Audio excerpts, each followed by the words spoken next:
Hey guys, welcome to my channel. So ఈరోజు మా ఇంట్లో ఫిష్ ఫ్రై అనమాట. సో అది ఎలా చేసామో చూసేయండి.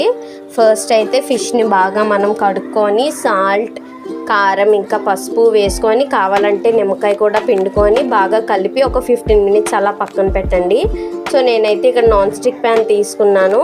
సో అది ఏంటంటే అడుగు అంటుకోదు కాబట్టి సో చాలా బాగుంటుంది మాడిపోకుండా.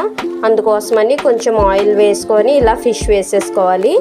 సో ఫిష్ అనేది ఉడకటానికి ఎక్కువ టైం కూడా పట్టదు, జస్ట్ ఒక 10 మినిట్స్ చాలు. అండ్ నెక్స్ట్ నేనైతే ఫ్లేవర్ కోసం కరివేపాకు కూడా వేసుకున్నాను.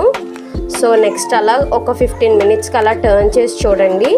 సో ఫ్రై అయిపోయినట్టు అనిపిస్తే మీరు తర్వాత దించేసుకోవడమే. చూడండి చూడటానికి ఎంత బాగుందో.